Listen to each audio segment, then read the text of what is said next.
Hello বন্ধুরা, কেমন আছেন সবাই? আজকে আমি এক্সপ্লেন করব সম্প্রতি নেটফ্লিক্সে মুক্তি পাওয়া Korean dark supernatural drama series Hellbound season 2, যার প্রথম সিজন আমি আগের ভিডিওতে এক্সপ্লেন করেছি। ভিডিওটি অবশ্যই দেখে নেবেন, যা এই ভিডিওর ডেসক্রিপশন এবং পিন কমেন্টে পেয়ে যাবেন। দ্বিতীয় সিজন শুরু হয় প্রথম সিজনে 4 বছর পরের ঘটনা থেকে। এই সময়ের মধ্যে পৃথিবী ধীরে ধীরে এক ধরনের ডিস্টোপিয়ায় পরিণত হয়, যেখানে ভয়, ষড়যন্ত্র, ক্ষমতালোভী গোষ্ঠী এবং ধর্মীয় উন্মাদনা বিরাজ করছে। এই ভিডিওতে আমি হেলবাউন্ড সিজন 2 এর 6টি এপিসোডের মধ্যে প্রথম 2টি এপিসোড নিয়ে একটি সংক্ষিপ্ত বিশ্লেষণ করেছি। পরের ভিডিওতে বাকি এপিসোডগুলো ব্যাখ্যা করা হবে। তো এক্সপ্লেনেশন শুরু করার আগে আপনাদের সকলের কাছে আমার একটি ছোট্ট অনুরোধ থাকবে, অনুগ্রহ করে আমার এই সিনেফ্রেঞ্জি বাংলা চ্যানেলটিকে সাবস্ক্রাইব করুন। আপনার ছোট্ট একটি ক্লিক আমাদের জন্য অনেক কিছু। তাহলে আর দেরি না করে হেলবাউন্ডের ভয়ঙ্কর পৃথিবীতে প্রবেশ করা যাক।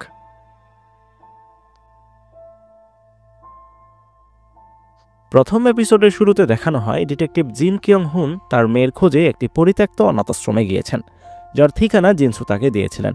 খুঁজতে খুঁজতে একটি রুমে গিয়ে জিনসুর সাথে তার দেখা হয়। এই দৃশ্যটি আসলে সিজন 1 এর এপিসোড 3 এর শেষের দিকের অংশ। তাহলে কেন এটিকে আবারও দেখানো হচ্ছে? এর কারণ হলো আগের সিজনের জিয়ং জিনসুর চরিত্রে অভিনয় করা ইউ আ ইনের ড্রাগ কেলেঙ্কারিতে জড়িয়ে পড়ার কারণে 1 বছরের জেল হয়, যার কারণে দ্বিতীয় সিজন থেকে তাকে সরিয়ে দেওয়া হয়। তার জায়গায় কিম সাং চোলকে জিয়ং জিনসুর চরিত্রে দেখা যাবে এই সিজনে। তো যাই হোক, নতুন জিনসু আগে জিনসুর মতো করে বলেন 20 বছর আগে তিনিও একটি নরকে যাওয়ার ফরমান পেয়েছিলেন এবং তার মৃত্যুর সময় আজকে ঠিক 10 মিনিট পর। কিন্তু তার জানা মতে তিনি কোনো পাপ করেননি বা কোনো ভুল কাজ করেননি। জিনসু জানান যে ছোট থাকতে তার মা বাবা তাকে ছেড়ে চলে গিয়েছিল। তিনি এই অনাথাশ্রমে বড় হয়েছিলেন। তিনি কখনোই কোনো ভুল বা খারাপ কাজ করেননি, বরং এই বিশ্বাসে সৎ থাকার চেষ্টা করেছিলেন যে তিনি সৎ থাকলে হয়তো তার মা তার কাছে ফিরে আসবেন। তবুও 20 বছর আগে তিনি একটি ফরমান পান যা তাকে নরকে পাঠানোর ঘোষণা দেয়। এই 20 বছর তিনি ক্লান্তহীন এক ভয়ের মধ্যে ছিলেন। এই 20 বছরে তিনি একটিবারের জন্য পাপ করার কথা চিন্তা করেননি, বরং নিজের জীবন বাজি রেখে মানুষের জীবন বাঁচিয়েছেন। এই থেকে তিনি একটা জিনিস বুঝতে পেরেছেন যে নরকে যাওয়ার ভয় মানুষদের পাপ বা খারাপ কাজ করা থেকে বিরত রাখে। তিনি চেয়েছিলেন দুনিয়ার সবাই যেন তার মতো এই ভয়ের অনুভূতিটা পায়। এই ভয়টাই দুনিয়াটাকে আরও ধর্মভীরু বানাবে, মানুষদের তাদের পাপ কাজ থেকে মুক্ত রাখবে। তার মৃত্যুর আগে গোয়েন্দা জিন কিয়ং হুনকে তিনি কঠিন একটি সিদ্ধান্ত বাছাই করার স্বাধীনতা দিয়ে যান। 1. জিনসুর ডেমনস্ট্রেশন ভিডিও করে তা বিশ্বকে দেখানো, যা নিউ ট্রুথ এবং তার বিশ্বাস ব্যবস্থাকে ধ্বংস করে দেবে এবং আরও সামাজিক অস্থিরতা সৃষ্টি করবে। এরপর তার মেয়ে হিজংকে খুনের ঘটনায় দোষী সাব্যস্ত করা হবে। 2. জিনসুর ডেমনস্ট্রেশন দেখা কিন্তু এ বিষয়ে পৃথিবীর মানুষের কাছে নীরব থাকা এবং তার মেয়ের সঙ্গে নতুন বিশ্বে ফিরে যাওয়া। আর ডিটেকটিভ জিন এখানে শেষ বিকল্পটি বেছে নেন। তিনি জিনসুর নতুন বিশ্বকে টিকে থাকতে দেন শুধুমাত্র হিজংকে রক্ষা করার জন্য। এরপর নরকের দানবরা এসে জিনসুকে নির্মমভাবে মেরে ভয়ঙ্কর যন্ত্রণা দিয়ে নরকের আগুনে জ্বালিয়ে দেয়। এরপরে জিনসুকে একটি দুঃস্বপ্ন দেখে ভয়ে ঘুম থেকে জেগে উঠতে দেখা যায়, যার পাশে একজন মহিলা ছিল, যার সাথে তিনি পরের দিন দূরে কোথাও পালিয়ে যাবেন। এরপর তিনি একটি পার্কে গিয়ে হাজির হন, যেখানে তিনি তার ছোটবেলার দৃশ্য দেখতে পান। যেদিন ছোট্ট জিনসু পার্কে বসেছিলেন তার মায়ের ফিরে আসার অপেক্ষায়, ওদিকে ওই মহিলা তাকে পালিয়ে যাওয়ার তাড়া দেয়। ততক্ষণে তিনি বুঝতে পারেন যে ওই মহিলা আসলে তার মা, যে অন্য একজন পুরুষের সাথে পালিয়ে গিয়েছিল। আর আয়নায় তাকিয়ে তার নিজের চেহারার জায়গায় সেই অন্য লোকটির চেহারা তিনি দেখতে পান। কিন্তু ভয়ঙ্কর বিষয় হলো, তখন সেখানে এক নরকের দানব এসে তাকে মেরে অন্য জগতে নিয়ে আসে। এখন তিনি তার বাবার রূপে তার মায়ের সামনে হাজির হন, যে তার স্ত্রী এবং সন্তানদের নির্যাতন করত। এরপর আবারও দানবটি হাজির হয়ে তাকে মেরে অন্য একজন মানুষের দেহের ভিতরে নিয়ে আসে। আর সেই দেহটা ছিল গোয়েন্দা জিনের স্ত্রীকে হত্যাকারী লোকটির, যাকে আবার তিনি নিজেই ডিটেকটিভ জিনের মেয়ের সাথে মিলে ইলেকট্রিক চুলার আগুনে জীবন্ত পুড়িয়ে মেরে ফেলেছিলেন। এখানে যেন তিনি আসল নরকের আগুনে জ্বলছিলেন, যে আগুন বের হচ্ছিল সেই দানবের মুখ থেকে। এরপর দেখানো হয় অনাথ আশ্রমের সেই রুমে তার দেহাবশেষগুলো একত্রিত হয়ে তার পুনরুত্থান ঘটছে, ঠিক যেমনটা আগের সিজনের এন্ডিংয়ে দেখানো পার্ক জংজার পুনরুত্থানের ঘটনাটির মতো। জেগে উঠে তিনি এখনও বুঝতে পারছেন না যে তিনি কোথায় আছেন এবং এখন কার শরীরে প্রবেশ করেছেন। ওখান থেকে বের হয়ে পথে হাঁটতে হাঁটতে এক লোক তাকে দেখে চিনতে পারে যে তিনি আসলে নিউ ট্রুথের 8 বছর আগের নিরুদ্দেশ হওয়া চেয়ারম্যান জিয়ং জিনসু। তখন তিনি বুঝতে পারেন তার আত্মা এখন তার শরীরেই প্রবেশ করেছে। প্রথম সিজনের পর 4 বছর কেটে গিয়েছে। এরপর অ্যারোহেডের সেই উগ্রপন্থী সদস্যদের দেখানো হয়, যারা আরও বেশি উন্মাদ হয়ে গিয়েছে। তারা মৃত্যুর ফরমান পাওয়া এক পাপীকে নিয়ে আসে, যার ডেমনস্ট্রেশন 20 মিনিট পরে হবে। তার পাপ হলো সে স্কুলে থাকতে অন্য বাচ্চাদের র্যাগিং করত। সেখানে মিস সানশাইন নামে এক মহিলা এসে বলেন যে সে র্যাগিং করে অনেক বড় পাপ করেছে। তবে তার এই মৃত্যুর ফরমানের কথা নিউ ট্রুথের কাছে না জানিয়ে অ্যারোহেডকে জানিয়ে সে ভালো কাজ করেছে, কারণ নিউ ট্রুথের লোকেরা নিজেদের স্বার্থে ঈশ্বরের এই শাস্তিকে ব্যবহার করেছে, আর অন্যদিকে অ্যারোহেডরা ঈশ্বরের ইচ্ছা রক্ষার্থে যে কোনো কিছু করতে প্রস্তুত। তখন মিস সানশাইন গত সিজনে ডেমনস্ট্রেশনে বেঁচে যাওয়া শিশুটির কথা উল্লেখ করে বলেন তার বাবা মা শিশুটিকে বাঁচাতে ঈশ্বরের শাস্তির কাছে আত্মসমর্পণ করেছিলেন এবং পরিশুদ্ধ হয়ে মৃত্যুবরণ করেন। এই ঘটনা অ্যারোহেডকে অনুপ্রেরণা দেয় এবং পাপের প্রায়শ্চিত্ত করতে উৎসাহিত করে। একই সময় অ্যারোহেডের এই ডেমনস্ট্রেশন নিয়ে লাইভ টকশো করে পিনহুইল নামক এক পাগলাটে অ্যারোহেড লিডার, সাথে আর একজন সাংস্কৃতিক সমালোচকও ছিল। তারা দুজনে আলোচনা করে যে আজকের প্রদর্শনীতে তাদের প্রচেষ্টার মাধ্যমে পাপী ঈশ্বরের কাছ থেকে ক্ষমা পাবে কিনা। আলোচক বলেন সে সম্ভাবনা কম, কারণ স্কুলে র্যাগিং করা গুরুতর অপরাধ। এখন প্রশ্ন হলো তাদের এই প্রচেষ্টাটা কি? সেটা হলো পাপীকে বাঁচাতে অ্যারোহেডের সদস্যরা নিজেদের পাপের প্রায়শ্চিত্ত হিসেবে ডেমনস্ট্রেশনের আগুনে ঝাঁপিয়ে পড়ছে। এর আগেও মিস সানশাইন এক পাপীকে বাঁচাতে আগুনে ঝাঁপ দিয়েছিলেন, এতে তার একটি হাত হারিয়েছেন। এটা অন্য সদস্যদের আগুনে ঝাঁপ দিতে উৎসাহিত করে এবং আজকেও তিনি পরিশুদ্ধির আগুনে ঝাঁপ দিবেন এবং অন্যদেরও আহ্বান জানান ঝাঁপ দিতে। তিনি আশা করছেন যে তাদের আত্মত্যাগের মাধ্যমে আজকে হয়তো ঈশ্বর পাপীকে ক্ষমা করবেন। ঠিক তখনই হেলবাউন্ড দানবরা হাজির হয় পাপীর জান কবজ করতে, আর অ্যারোহেডের সদস্যরা 3 মিনিট ধরে তাদের প্রতিরোধ করার চেষ্টা করবে, কারণ শিশুটির পিতামাতা তাদের শিশুকে বাঁচাতে 3 মিনিট ধরে লড়াই করেছিলেন। এরপর শুরু হয় অ্যারোহেড আর হেলবাউন্ড দানবদের মধ্যে এক ইঁদুর বিড়াল খেলা। তারা বিভিন্ন উপায়ে পাপীকে দানবদের কাছ থেকে দূরে রাখতে প্রতিরোধের চেষ্টা করে, কিন্তু দানবদের কি আর থামানো যায়? তারাও পাপীকে মারতে সবকিছু লণ্ডভণ্ড করতে থাকে। 3 মিনিট শেষ হলে অ্যারোহেডের সদস্যরা সে পাপীর উপর ঝাঁপিয়ে পড়ে এক মানব ঢাল গড়ে তোলে, যাতে দানবের সৃষ্ট তাপ থেকে ওই পাপীকে বাঁচানো যায়। মিস সানশাইনও সেখানে ঝাঁপিয়ে পড়েন, কিন্তু তারা পাপীকে বাঁচাতে পারেই না, বরং প্রচণ্ড তাপে তারা সবাই পুড়ে অঙ্গার হয়ে যায়। এদিকে টকশোতে আলোচকরা মিস সানশাইনের আত্মত্যাগে শোকাহত হয়ে পড়ে এবং নিজেদের অ্যারোহেড সদস্যদের নিয়ে গর্বিত হয়, কারণ তারা অন্তত নিজেদের আত্মত্যাগের মাধ্যমে ঈশ্বরের করুণা লাভের চেষ্টা করছে। কিন্তু ওই নিউ ট্রুথের কিম জিয়ং চিল কি করেছে যে নিজেদের স্বার্থে মিথ্যা প্রচার করেছে? তারা ঈশ্বরের বার্তাকে সত্যিকার অর্থে প্রচার করছে না। এরপর পিনহুইল কিম জিয়ং চিলকে শায়েস্তা করার হুমকি দিয়ে টকশো শেষ করে। এরপরের সিনে নিউ ট্রুথের চেয়ারম্যান কিম জিয়ং চিলকে তাদের হেডকোয়ার্টারে ফিরতে দেখা যায়। তাদের নিউ ট্রুথের আগের ক্ষমতা আর নেই, তার লেকচার লোকজন শুনছে না। শিশুটির ডেমনস্ট্রেশনের পর থেকে তাদের সবাই মিথ্যাবাদী এবং প্রতারক বলছে। পথের মধ্যে অ্যারোহেডের উগ্রবাদীরা তার উপর হামলা চালায়। ব্যাপক গণধোলাই দেওয়ার পর মরতে মরতে কোনোভাবে তিনি পালিয়ে বেঁচে যান এবং হেডকোয়ার্টারে পৌঁছে নিরাপত্তা জোরদার না করার জন্য যাজকদের গালিগালাজ করেন। তার অফিসে গিয়ে দেখতে পান লি সুগিয়ং নামে এক মহিলা, যিনি প্রেসিডেন্টের সিনিয়র সচিব, তার সাথে সাক্ষাৎ করতে এসেছেন। মহিলা বেশ ধুরন্ধর টাইপের এবং কিমকে হাসি মুখে নিউ ট্রুথের বর্তমান অবস্থা নিয়ে উপহাস করেন। তিনি কিমের কাছে তার সরকারের একটি নতুন পরিকল্পনা উপস্থাপন করেন। তার মতে পৃথিবী এখন আর সরকারের শাসনে নেই, এখন ধর্মের যুগ চলছে। এমন পরিস্থিতিতে নিউ ট্রুথের আগের ক্ষমতা আর নেই এবং অ্যারোহেডের কোনো চ্যালেঞ্জার না থাকায় তারা আরও বেপরোয়া হয়ে উঠেছে। এই বিশৃঙ্খল গোষ্ঠী অ্যারোহেড শীঘ্রই এত শক্তিশালী হয়ে ওঠে যে তাদের থামানো অসম্ভব হয়ে পড়েছে। তাদের প্রতিরোধের জন্য নিউ ট্রুথের একটি সিম্বলিক ফিগার বা আকর্ষণীয় ক্যারেক্টার দরকার, আর সেই আকর্ষণীয় ক্যারেক্টারটি হলো পার্ক জং জা, যে নরক থেকে ফিরে এসেছে, যাকে এতদিন নিউ ট্রুথ লুকিয়ে রেখেছিল। কিম সিনিয়র সচিব লিকে নিয়ে পার্ক জংজাকে দেখতে যান, যে পুনরুত্থানের পর 4 বছর ধরে ওখানে আছে।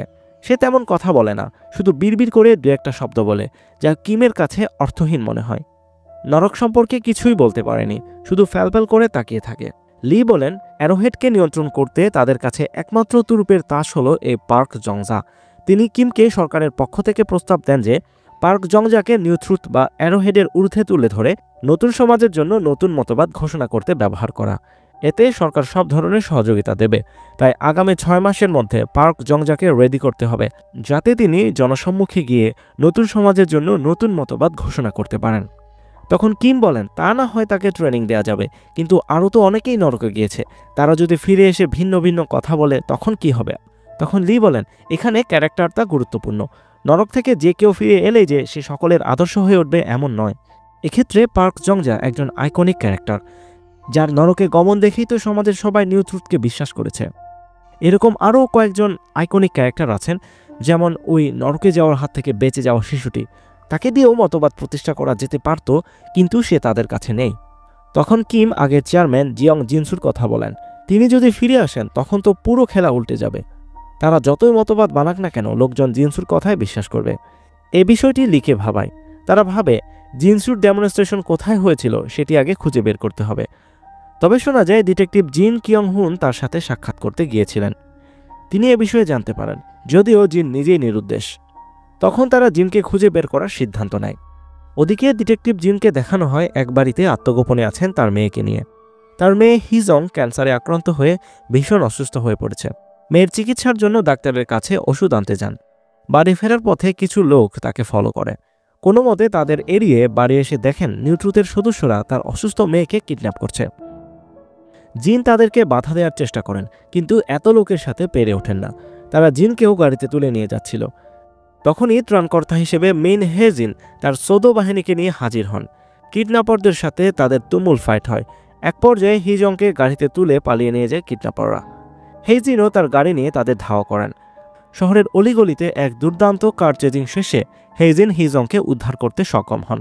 এরপর হেজিন সহ সৌদো গ্রুপের লোকেরা ডিটেকটিভ জিন আর তার মেয়েকে নিয়ে দূরে কোথাও চলে যান। ওদিকে কিডন্যাপিং মিশন ব্যর্থ হওয়ায় কিম ভীষণ বিরক্ত হন। তিনি সন্দেহ করেন ভিতরের কোনো গুপ্তচর হয়তো এই প্ল্যান সৌদো গ্রুপের কাছে ফাঁস করেছে। তাই তিনি তাদেরকে এই বিষয়ে চুপ থেকে গুপ্তচরদের খুঁজে বের করতে বলেন। এরপর তিনি লি সুগিয়ংকে কল করে মিশন ব্যর্থ হওয়ার কথা জানান। তখন লি বলেন, সৌদো যদি জিনসুকে খুঁজেও পায় তাহলে তাকে দিয়ে কিছুই করবে না, শুধু লুকিয়ে রাখবে, যেমনটা ওই বেঁচে যাওয়া বাচ্চাটিকে এতদিন ধরে লুকিয়ে রেখেছে। কিন্তু অ্যারোহেডের হাতে পড়লে তারা আরও বেশি নৈরাজ্য সৃষ্টি করবে। তিনি আশঙ্কা করেন সৌদোর লোকেরা পার্ক জংজাকেও কিডন্যাপের চেষ্টা করতে পারে। তাই আজ রাতেই তার পুনরুত্থানের ভিডিও প্রকাশ করে খবরের শিরোনামে থাকতে বলেন এবং আগামী 3 মাসের মধ্যে জংজাকে দিয়ে নতুন উইল ঘোষণার ব্যাপারে প্রস্তুতি নিতে বলেন। ওদিকে টিম সুদোর লোকেরা এক নির্জন জায়গায় হেজিন এবং ডিটেকটিভ জিনদের ফেরার অপেক্ষায় ছিলেন। তারা ফিরে আসলে হেজিন ডিটেকটিভকে নিয়ে আলাদাভাবে আলোচনা করতে যান। সৌদোর উদ্দেশ্য হল ডিটেকটিভের কাছ থেকে জিনসুর ডেমনস্ট্রেশনের লোকেশন খুঁজে বের করা। হেজিন তার মেয়ের অসুস্থতার বিষয়ে খোঁজ নেন এবং পুরনো সহযোদ্ধার সাথে অতীতের স্মৃতি রোমন্থন করতে থাকেন। হেজিন ডিটেকটিভকে জানান পার্ক জংজার পুনরুত্থান হয়েছে এবং তাকে দিয়ে সরকার এবং নিউট্রুথ নতুন এক নীতিমালা ঘোষণা করতে যাচ্ছে। কিন্তু নিউট্রুথ ভয় পাচ্ছে যদি জিনসু ফিরে আসেন তাহলে এক অরাজক পরিস্থিতির সৃষ্টি হবে। হেজিন বলেন ডিটেকটিভ যদি 8 বছর আগে জিনসুর ডেমনস্ট্রেশনের কথা প্রকাশ করে দিতেন তাহলে আজকের পৃথিবী হয়তো অন্যরকম হয়ে যেত।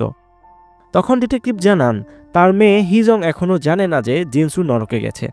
সে জিনসুর অনেক বড় ফ্যান এবং তার মতবাদের কঠোরপন্থী, কিন্তু সে ক্যান্সারের লাস্ট স্টেজে আছে আর 3 মাসেরও কম সময় তার হাতে আছে।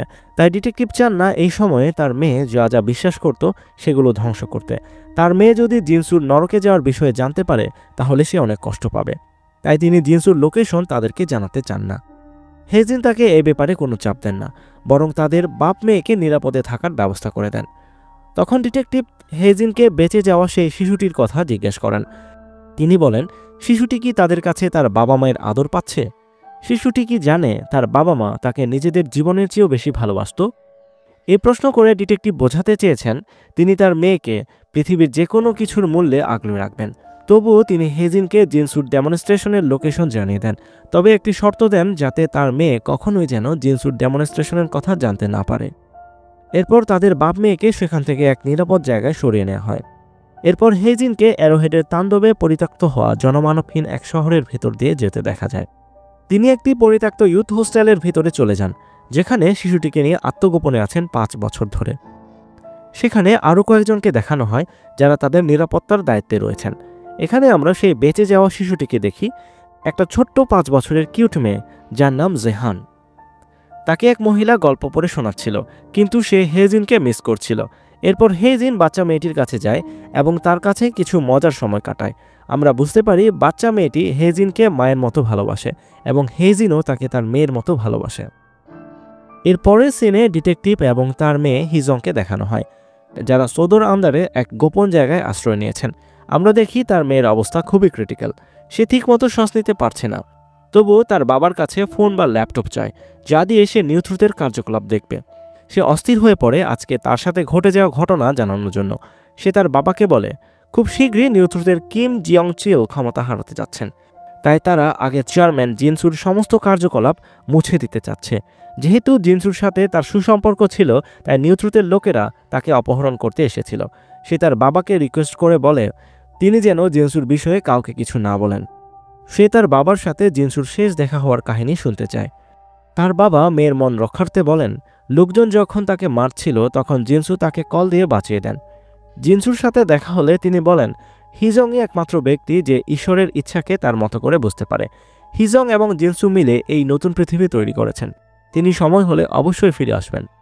জিনসুর এসব গুণগান শুনে হিজং প্রশান্তি পায় এবং ঘুমিয়ে পড়ে।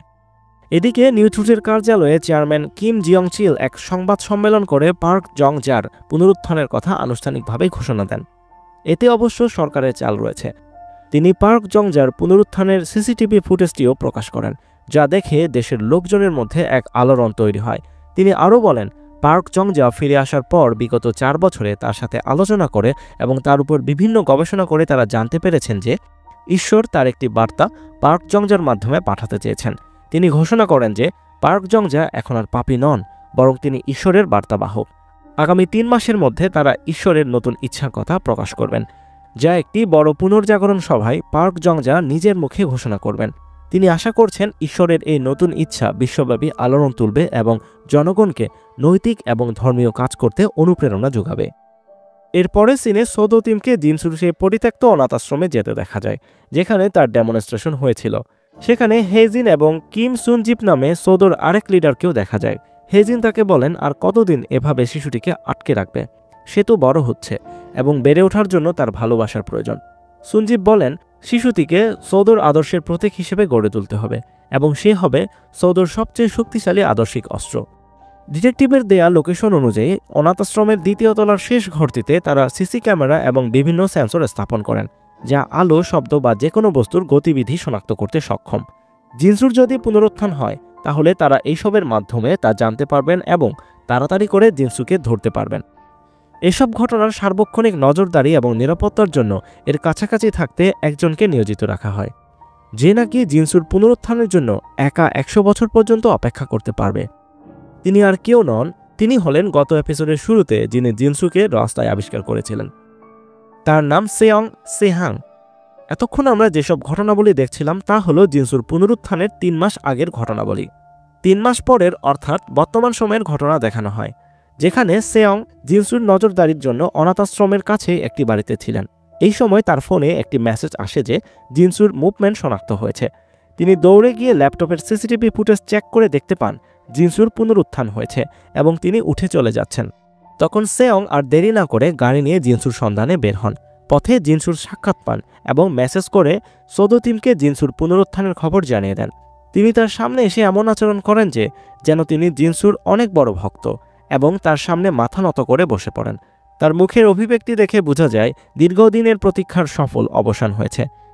কিন্তু তিনি কেন জিনসুর জন্য অপেক্ষা করেছেন তার উত্তর জানা যাবে পরবর্তী এপিসোডে। তো বন্ধুরা, এই ছিল হেলবাউন্ড সিজন 2 সিরিজের প্রথম 2 এপিসোডের এক্সপ্লেনেশন। ভিডিওটি ভালো লাগলে একটি লাইক দিন, কমেন্ট করে জানান আপনার মতামত, আর অবশ্যই আমার এই সিনেফ্রেঞ্জি বাংলা চ্যানেলটিকে সাবস্ক্রাইব করতে ভুলবেন না। বাকি এপিসোডগুলির এক্সপ্লেনেশন ভিডিও পেতে বেল আইকনে ক্লিক করুন। পরবর্তী ভিডিওতে আবারও দেখা হবে। ততক্ষণ পর্যন্ত সবাই ভালো থাকবেন, সুস্থ থাকবেন। এতক্ষণ সাথে থাকার জন্য ধন্যবাদ। Thanks for watching. বাই।